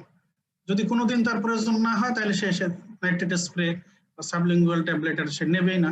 কোনোদিন যদি একবার 2 বার হয় সেদিন নিল। তাহলে যদি as required basis, regular use না করে অ্যাজ রিকোয়ার্ড বেসিস ইউজ করে, তাহলে পেশেন্টের এই নাইট্রেট এক্সপোজার কমে যাচ্ছে, তাহলে টলারেন্সের চান্স কমে যাবে।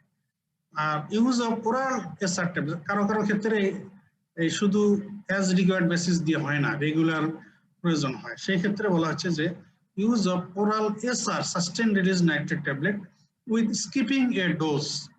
সে যদি 3 বেলা দেওয়ার কথা থাকে ট্যাবলেটটা, 3 বেলার জায়গায় 1 বেলা আমরা স্কিপ করব, বাদ দেব, বাকি 2 বেলা, তাহলে ওই 6-8 ঘন্টা সে নাইট্রেট ফ্রি ইন্টারভেল বা low plasma nitrate level maintain হবে। Removal of transdermal patch for few hours daily. এটা যারা ট্রান্সডার্মাল প্যাচ স্কিনে লাগিয়ে রাখে তাদের ক্ষেত্রে দিনে কয়েক ঘন্টা প্যাচটা খুলে রাখতে হবে। তাহলে এইভাবে ডেভেলপমেন্ট অফ নাইট্রেট টলারেন্স এটাকে অ্যাভয়েড করা যেতে পারে। তোমরা অ্যাটলিস্ট এতটুকু মনে রাখো, to maintain nitrate free interval or low plasma nitrate level of at least 6 to 8 hours daily। এটা কিভাবে করা যায়? একটা হলো যে সাবলিঙ্গুয়াল অ্যাজ রিকোয়ার্ড বেসিসে ইউজ করা যেতে পারে, আর রেগুলার ট্যাবলেট খেলে একটা ডোজ স্কিপ করতে হবে, তাহলে ওই ইন্টারভেলটা মেনটেন হবে। Uses of nitrate, chronic stable angina, unstable angina, এই দুটো হচ্ছে common use, regular use. Chronic stable angina, unstable angina, এগুলোতে সাবলিঙ্গুয়াল জিটিএন আর ওরাল যেগুলো সাস্টেইন রিলিজ ট্যাবলেট আছে, আইসোসারবিট মনোনাইট্রেট এন্ড আইসোসারবিট ডাইনাইট্রেট, এগুলো ইউজ হয়। এছাড়া যে ইমার্জেন্সি ইউজ আইভি রুটে, এই এর ইউজ হচ্ছে এই দুইটা, acute left ventricular failure and hypertensive crisis, এগুলোতে আইভি রুটে অনেক সময় জিটিএন গ্লিসারিন ট্রাইনাইট্রেট ইউজ হয়। শুধু কিন্তু এখানে জিটিএন, অন্যগুলো না, আইভি রুটে অন্যগুলো না, জিটিএন ইউজ হয়।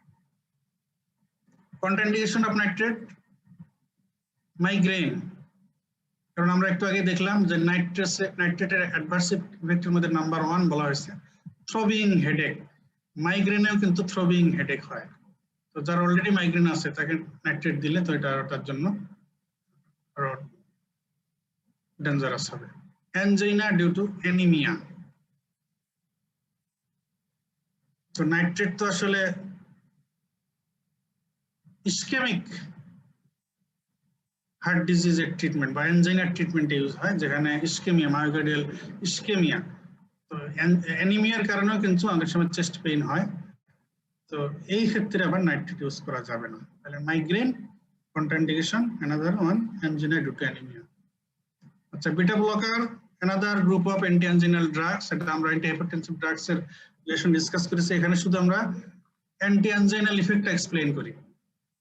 Anti anginal effect of beta blocker, হার্টে ওই মেকানিজম একই, বিটা 1 রিসেপ্টর ব্লক করলো তাহলে আর পজিটিভ আইনোট্রপিক ইফেক্ট হবে না, that is negative inotropic effect হবে। তাহলে decrease force of contraction of heart and decrease heart rate, তাহলে decrease cardiac workload, decrease myocardial oxygen demand. তাহলে বিটা 1 রিসেপ্টর ব্লক করলে beta blocker, negative inotropic, negative chronotropic effect, so force of contraction and heart rate কমে যাবে, cardiac workload কমে যাবে, myocardial oxygen demand কমে যাবে।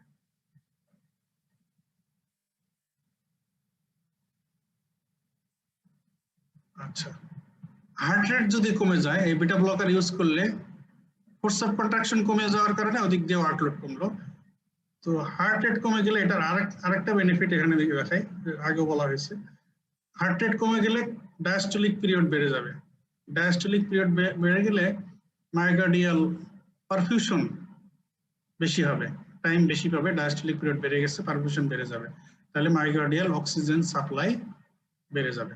তাহলে বিটা ব্লকার কিন্তু হার্ট রেট কমানোরও এদিক দিয়ে আমরা সুবিধা পাচ্ছি। এবারে কিডনিতে যে বিটা 1 রিসেপ্টর ব্লক করে বিটা ব্লকার, এখান দিয়েও আমরা একটু এক্সপ্লেইন করতে পারি অ্যান্টি অ্যাঞ্জিনাল ইফেক্ট। তো বিটা 1 ব্লক হয়ে গেলে রেনিন, অ্যানজিওটেনসিন, অ্যালোস্টেরন সিস্টেমের অ্যাক্টিভিটি কমে যাবে, ব্লাড ভলিউম কমে যাবে, প্রিলোড কমে যাবে। প্রিলোড কমে গেলে কার্ডিয়াক ওয়ার্কলোড কমে যাবে। কার্ডিয়াক ওয়ার্কলোড কমে গেলে মায়োকার্ডিয়াল অক্সিজেন ডিমান্ড কমে যাবে। তাহলে beta 1 receptor of kidney block হয়ে গেল, রেনিন, অ্যানজিওটেনসিন অ্যাক্টিভিটি কমে গেল, ব্লাড ভলিউম কমে গেল, প্রিলোড কমে গেল, কার্ডিয়াক ওয়ার্কলোড কমে গেল। এগুলো side effect, indication, beta blocker, contra indication, এগুলো আমরা বলে ফেলেছি। আমরা ক্যালসিয়াম চ্যানেল ব্লকারে চলে যাই। এখানে আমরা অ্যান্টিহাইপারটেনসিভ ড্রাগ রিলেশনে যদি ডিসকাস করেছি, শুধু এখানে আমরা অ্যান্টি অ্যাঞ্জিনাল ইফেক্ট যেটা, এটা একটু বলবো। Anti anginal effects of calcium channel blocker. নামেই তার ক্যালসিয়াম চ্যানেল ব্লকার, সে ক্যালসিয়াম চ্যানেল ব্লক করবে। আমরা প্রথমে ব্লাড ভেসেলের ক্যালসিয়াম চ্যানেল আসি। ব্লাড ভেসেলের ক্যালসিয়াম চ্যানেল ব্লক করলে ভাস্কুলার স্মুথ মাসেল রিল্যাক্সেশন হবে, ভ্যাসোডাইলেশন হবে, টোটাল পেরিফেরাল রেজিস্ট্যান্স কমে যাবে, আফটার লোড কমে যাবে, কার্ডিয়াক ওয়ার্কলোড কমে যাবে, মায়োকার্ডিয়াল অক্সিজেন ডিমান্ড কমে যাবে। তাহলে calcium channel blockage of blood vessel by calcium channel blocker causing vascular smooth muscle relaxation, then vasodilation, then reduction of TPR, reduction of afterload, reduction of cardiac workload. So there is reduction of myocardial oxygen demand. এগুলো blood vessel effect. এবার হার্টে আসি। হার্টে calcium channel block হয়ে গেল, তাহলে force of contraction কমে গেল এন্ড হার্ট রেট কমে গেল। কারণ ক্যালসিয়াম চ্যানেল এটা কার্ডিয়াক মাসেলে যেমন আছে, কন্ডাকটিভ টিস্যুতে স্পেশালাইজড পেসমেকার সেল, ওখানে ক্যালসিয়াম চ্যানেলের ইনভলভমেন্ট আছে, ক্যালসিয়ামের ইনভলভমেন্ট আছে। তো এখানে হলো অটোমেটিসিটি, ইম্পালস জেনারেশন এন্ড কন্ডাকশনের জন্য ক্যালসিয়াম চ্যানেল কাজে লাগে, আর এদিকে কার্ডিয়াক মাসেলে ফোর্স অফ কন্ট্রাকশনের জন্য কাজে লাগে। তো এখন ক্যালসিয়াম চ্যানেল যখন ব্লক হয়ে যাবে, কার্ডিয়াক মাসেলে হোক আর পেসমেকার সেলে হোক, তখন কার্ডিয়াক মাসেলে হবে ফোর্স অফ কন্ট্রাকশন কমে যাবে, আর কন্ডাকটিভ টিস্যুতে হার্ট রেট কমে গেল। ফোর্স অফ কন্ট্রাকশন কমলেও কার্ডিয়াক ওয়ার্কলোড কমবে, হার্ট রেট কমে গেলেও কার্ডিয়াক ওয়ার্কলোড কমবে। হার্টকে আর ঘন ঘন কন্ট্রাকশন করতে হচ্ছে না। তাহলে কার্ডিয়াক ওয়ার্কলোড কমে গেলে মায়োকার্ডিয়াল অক্সিজেন ডিমান্ড কমে যাবে। তাহলে মায়োকার্ডিয়াল অক্সিজেন ডিমান্ড কমে গেল, ওদিকে এই মেকানিজম মায়োকার্ডিয়াল অক্সিজেন ডিমান্ড কমে গেল, প্রিলোড আর আফটারলোড কমে গেল। এবারে করোনারি ভাস্কুলার ডোন, করোনারি ভাস্কুলারও ডাইলেটেশন হবে। ক্যালসিয়াম চ্যানেল ব্লকার ইউজ করলে ক্যালসিয়াম চ্যানেল ব্লক হয়ে coronary vascular smooth muscle relax হয়ে করোনারি ভ্যাসোডাইলেশন হবে, করোনারি পারফিউশন বেড়ে যাবে। করোনারি ভ্যাসোডাইলেশন হয়ে গেল, করোনারি পারফিউশন বেড়ে গেল। তো করোনারি পারফিউশন গেলে মায়োকার্ডিয়াল অক্সিজেন সাপ্লাই বেড়ে গেল। তাহলে আগের দুই মোডে আমরা দেখলাম ব্লাড ভেসেলে ইফেক্ট, এটার কারণে মায়োকার্ডিয়াল অক্সিজেন ডিমান্ড কমে যায়। কার্ডিয়াক মাসেলে ইফেক্ট, এটার কারণে কার্ডিয়াক মাসেল এন্ড পেসমেকার সেলে এটার ইফেক্টের কারণেও মায়োকার্ডিয়াল অক্সিজেন ডিমান্ড কমে যায়। আর করোনারি আর্টারিতে যে ইফেক্ট, করোনারি ভ্যাসোডাইলেশন হয়ে করোনারি পারফিউশন হয়ে বেড়ে গিয়ে মায়োকার্ডিয়াল অক্সিজেন সাপ্লাই বেড়ে গেল। তাহলে ডিমান্ড কমে গেল, সাপ্লাই বেড়ে গেল, তাহলে অ্যান্টি অ্যাঞ্জিনাল ইফেক্ট হয়ে গেল, আর অ্যাঞ্জিনাল পেইন রিলিভ হয়ে গেল। ওকে, তাহলে আমরা আজকে অ্যান্টি অ্যাঞ্জিনাল ড্রাগস শেষ করে দিলাম, ঠিক আছে? জি স্যার। তাহলে next cardiovascular system related drugs এর মধ্যে অ্যান্টি অ্যারিথমিক ড্রাগস আছে, ড্রাগস অফ হার্ট ফেলিউর আছে, আর অ্যান্টি ডিসলিপিডেমিক ড্রাগস আছে, আরো বেশ আছে, অ্যান্টি কোয়াগুলেন্ট, অ্যান্টি প্লেট আছে, হবে স্টেপ বাই স্টেপ, ঠিক আছে? একটু স্যার কোশ্চেন ছিল স্যার। এই যে স্যার এখানে ভ্যাসোডাইলেশন আর ভেনোডাইলেশন স্যার, এই দুটো জিনিস যদি স্যার এক লাইনে বুঝতে চাই, সেক্ষেত্রে স্যার কিভাবে বুঝবো স্যার? বুঝবা? ভ্যাসোডাইলেশন আর স্যার ভেনোডাইলেশন দুটো অর্থ স্যার পেলাম আমরা স্যার। একটা হচ্ছে ভ্যাসো আর একটা হচ্ছে স্যার ভেনো। হ্যাঁ, তাহলে স্যার ভেনোডাইলেশনটা কখন বুঝবো? আর ভ্যাসোডাইলেশন তো স্যার সব ক্ষেত্রে আমরা ব্যবহার করতেছি, কিন্তু এখানে স্যার হঠাৎ করে ভেনোডাইলেশন। ভ্যাসোডাইলেশন মানে কি? ভেসেল থেকে ভেসেলের ডাইলেশন, এটার নামই তো ভ্যাসোডাইলেশন। জি স্যার। সেটা তো আর্টারিও হতে পারে, আর্টারিওলও হতে পারে, ভেইনও হতে পারে, ভেইনুলও হতে পারে। মানে ঠিক স্যার আছে? শুধু বেইন হলে তখন স্যার ভেনোডাইলেশন। হ্যাঁ, শুধু ভেইন ডাইলেশন এটা ভেনোডাইলেশন। আর্টারিওল ডাইলেশন এটাকে বলা হবে আর্টারিওলার ডাইলেটেশন। জি স্যার। আর ঠিক আছে?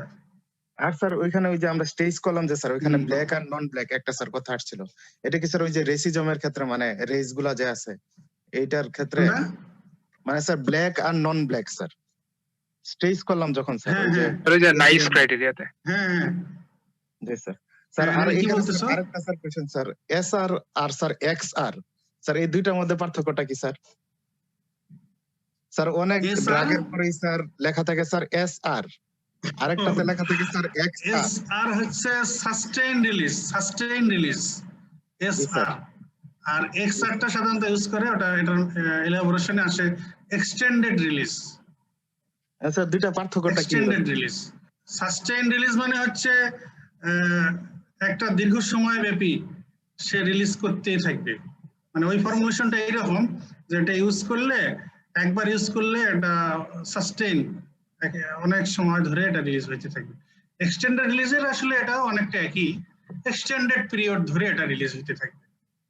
স্যার কথা একই হলো কথা কাছাকাছি। কিন্তু মোটামুটি দুটো একই রকমই, এটা দুই ভাবে এক্সপ্রেস করা।